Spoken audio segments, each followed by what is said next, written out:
नमस्ते। आज हम पढ़ेंगे इतिहास की कक्षा 6 की एनसीईआरटी किताब का 5वां अध्याय राज्य राजा और एक प्राचीन गणराज्य। कुछ लोग शासक कैसे बने? लगभग 50 वर्षों से हम अपने शासकों का चुनाव मतदान के जरिए करते आ रहे हैं। कुछ बहुत पहले लोग शासक कैसे बनते थे? हमने अध्याय 4 में यह पढ़ा कि कुछ राजा संभवतः गण यानी लोगों द्वारा चुने जाते थे, परंतु करीब 3000 वर्ष पहले राजा बनने की इस प्रक्रिया में कुछ परिवर्तन दिखाई दिए। कुछ लोग बड़े-बड़े यज्ञों और को आयोजित कर राजा के रूप में प्रतिष्ठित हो गए। अश्वमेध यज्ञ एक ऐसा ही आयोजन था। इसमें एक घोड़े को राजा के लोग की देखरेख में स्वतंत्र विचरण के लिए छोड़ दिया जाता था। इस घोड़े को किसी दूसरे राजा ने रोका तो उसे वहां अश्वमेध यज्ञ करने वाले राजा से लड़ाई करनी पड़ती थी। अगर उन्होंने घोड़े को जाने दिया तो इसका मतलब यह होता था कि अश्वमेध यज्ञ करने वाला राजा उनसे ज्यादा शक्तिशाली था।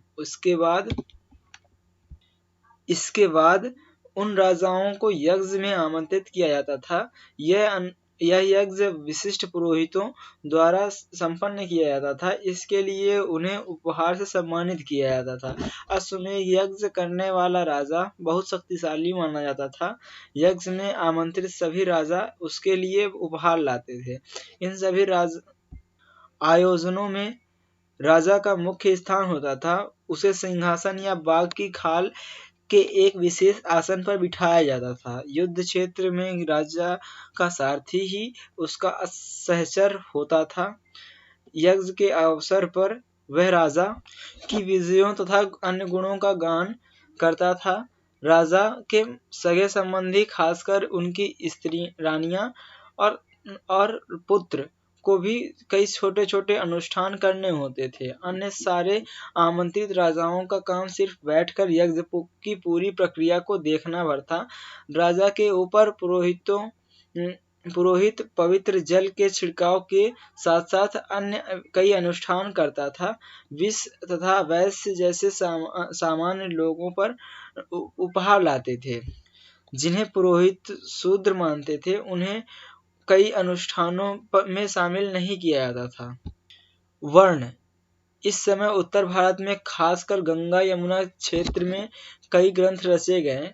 ऋग्वेद में के बाद रचे होने के कारण ये उत्तर वैदिक ग्रंथ कहलाते हैं। इनके अंतर्गत सामवेद, यजुर्वेद, अथर्ववेद तथा अन्य ग्रंथ शामिल हैं। पुरोहितों द्वारा रचित इन ग्रंथों में विभिन्न प्रकार के अनुष्ठान और उनके संपादन की विधियां बताई गई हैं। इनमें सामाजिक नियमों के बारे में भी बताया गया है। उस समय समाज में कई समूह थे, जिन्हें पुरोहित, योद्धा, कृषक, पशुपालक, व्यापारी, शिल्पकार, श्रमिक, मछली पकड़ने वाले तथा जंगल में रहने वाले लोग शामिल थे। जहां कुछ पुरोहित तथा योद्धा वैभवशाली थे, वहीं कुछ कृषक भी और व्यापारी भी धनवान थे। दूसरी ओर पशुपालक, शिल्पकार, श्रमिक, मछली पकड़ने वाले, शिकारी तथा भोजन संग्रहण करने वाले निर्धन थे। पुरोहितों ने लोगों को 4 वर्गों में विभाजित किया, जिन्हें वर्ण कहते हैं।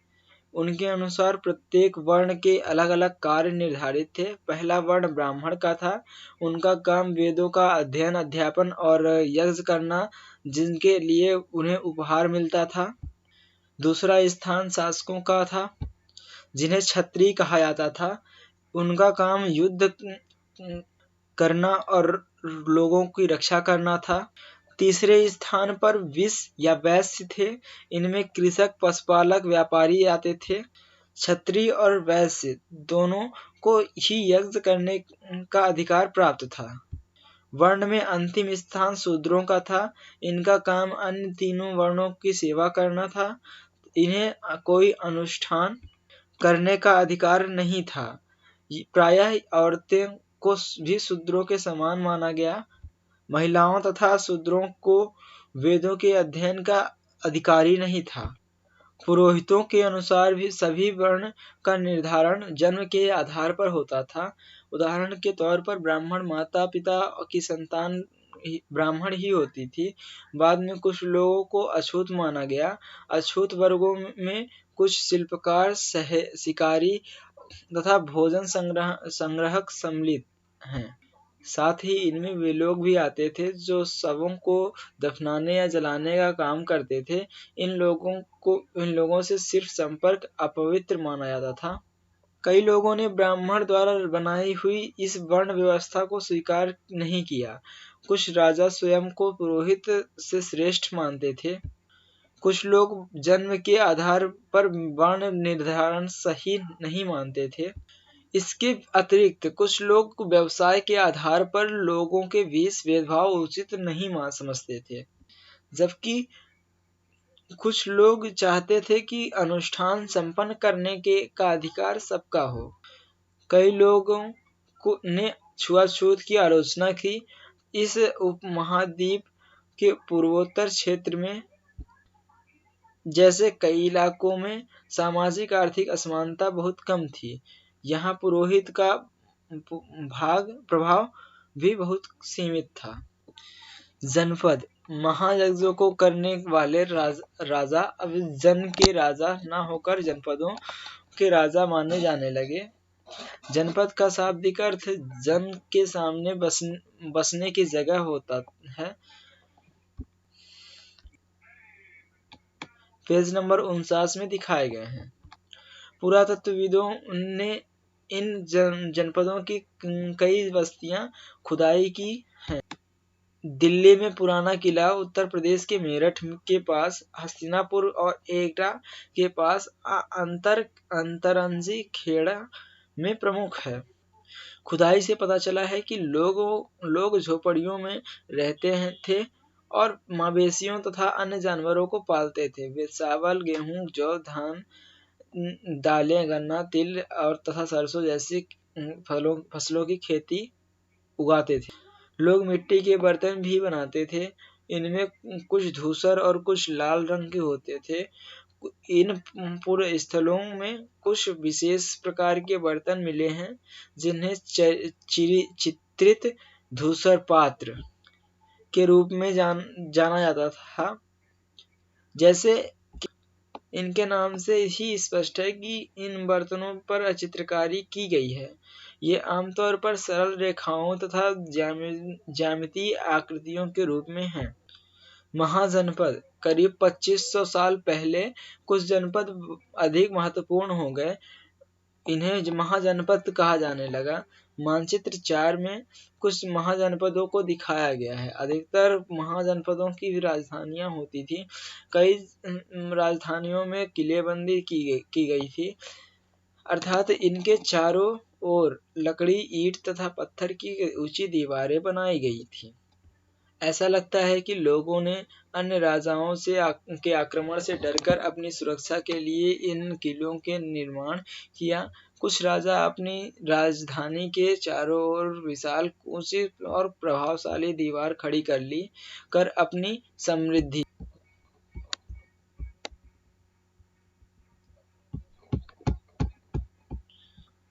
समृद्धि और शक्ति का प्रदर्शन भी करते थे।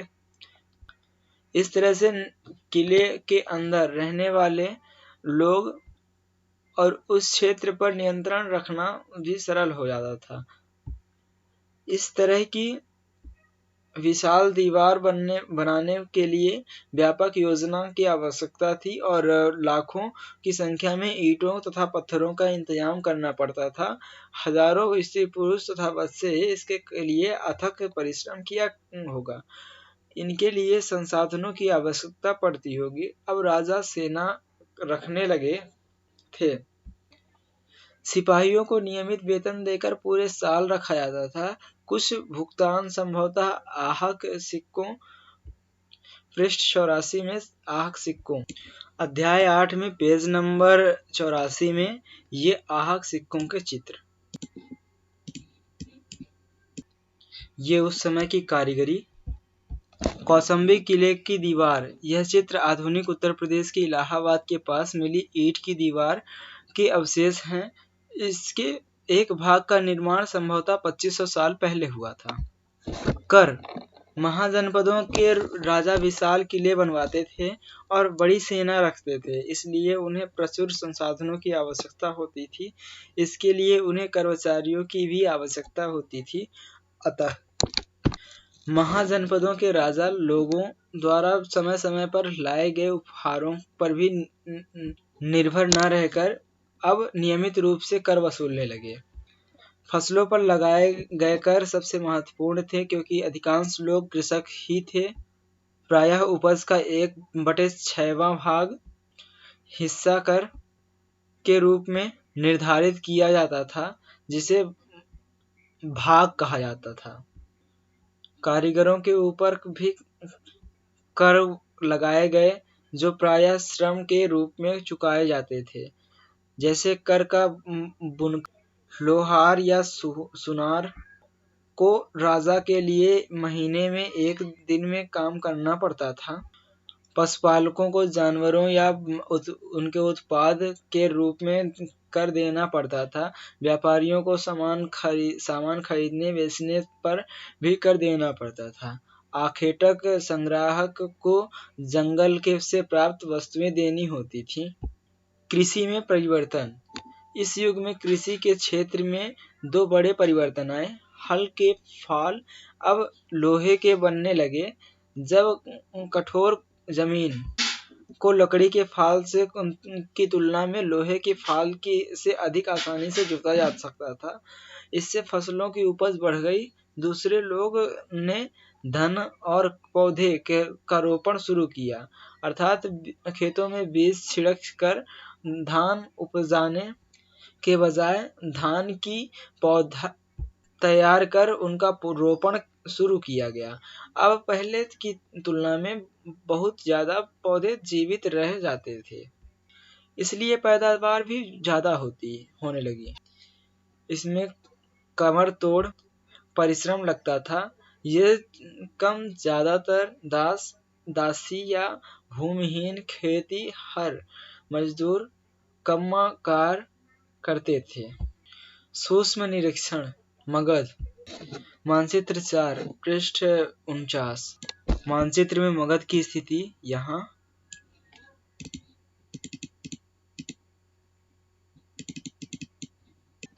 लगभग 200 साल के भीतर मगध सबसे महत्वपूर्ण जनपद बन गया। गंगा और सोन नदी जैसे नदियां मगध से होकर बहती थीं।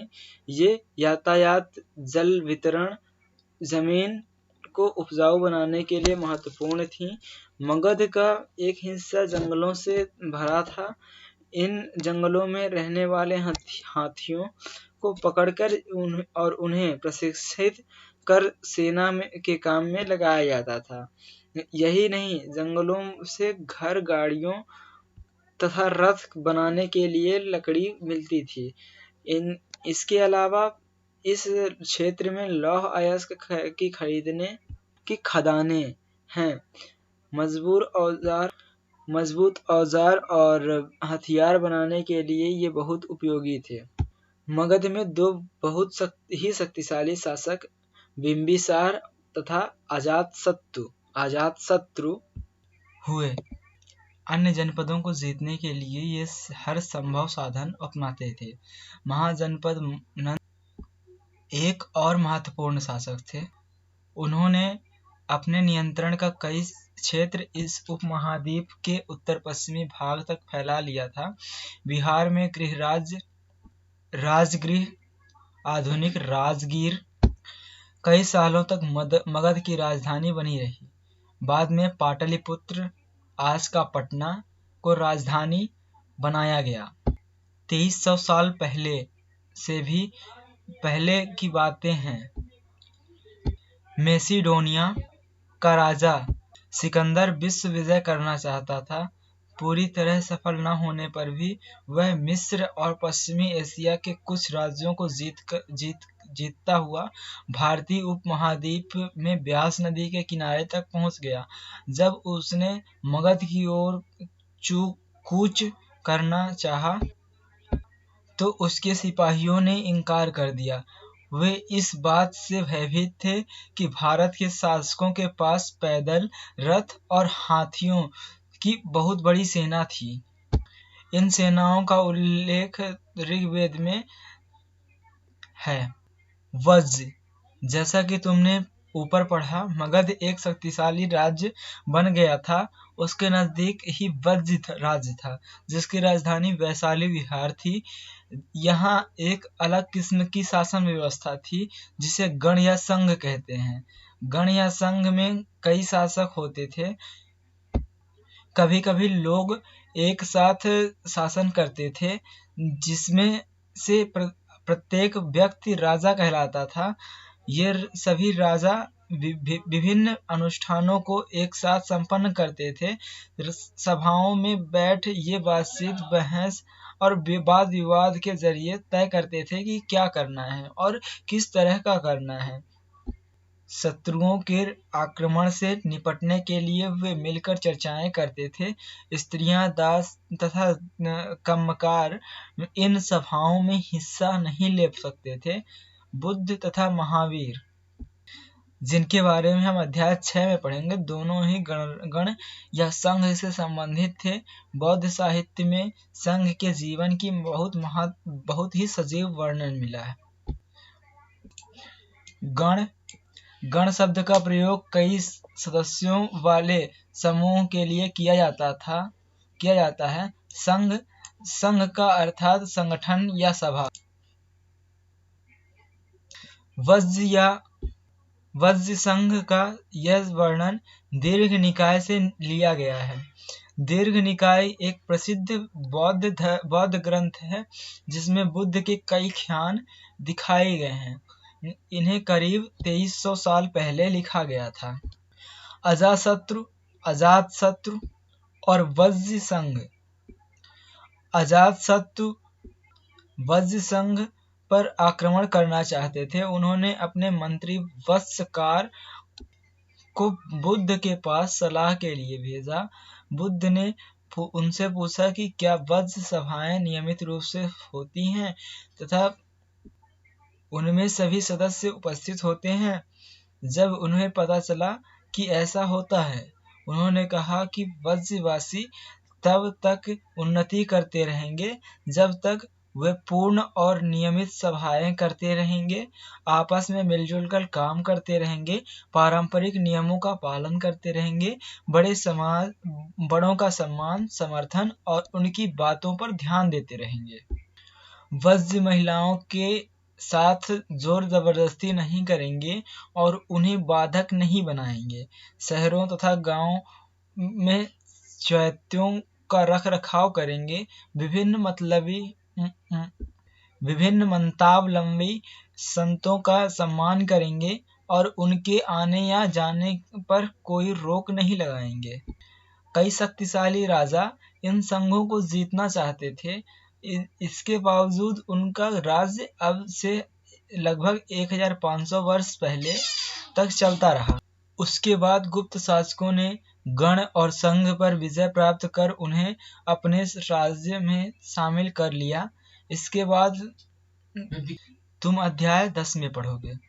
अन्यत्र अपने एटलस में यूनान और एथेंस को ढूंढो। लगभग 2500 साल पहले एथेंस के लोगों ने शासन व्यवस्था की स्थापना की, जिसे प्रजातंत्र या गणतंत्र कहते हैं। यह व्यवस्था लगभग 200 सालों तक चली। इनमें 30 साल से ऊपर के उन सभी पुरुषों को पूर्ण नागरिकता प्राप्त थी जो दास नहीं थे। वहाँ एक सभा थी जो महत्वपूर्ण विषयों पर निर्णय लेने के लिए साल भर में कम से कम 40 बार बुलाई जाती थी। इस सभा में सभी नागरिक भाग ले सकते थे। शासन के कई पदों पर नियुक्ति लॉटरियों द्वारा की जाती थी। सभी नागरिकों को सेना और नौसेना में अपनी सेवाएं देनी होती थी। औरतों को नागरिक का दर्जा नहीं मिलता था। व्यापारियों तथा शिल्पकारों के रूप में एथेंस में रहने और काम करने वाले बहुत से विदेशियों को भी नागरिक अधिकार नहीं मिले थे। एथेंस में खदानों, खेतों, घरों और कार्यशालाओं में काम कर रहे दासों को नागरिक अधिकार नहीं मिले थे। कुछ महत्वपूर्ण तिथियां: नए शासक लगभग 3000 वर्ष पहले, महाजनपद लगभग 3000 साल पहले, सिकंदर का आक्रमण, दीर्घ निकाय का लेखन 2300 साल पहले, गण या संघ राज्यों का अंत 1500 साल पहले। अध्याय 5 समाप्त। धन्यवाद।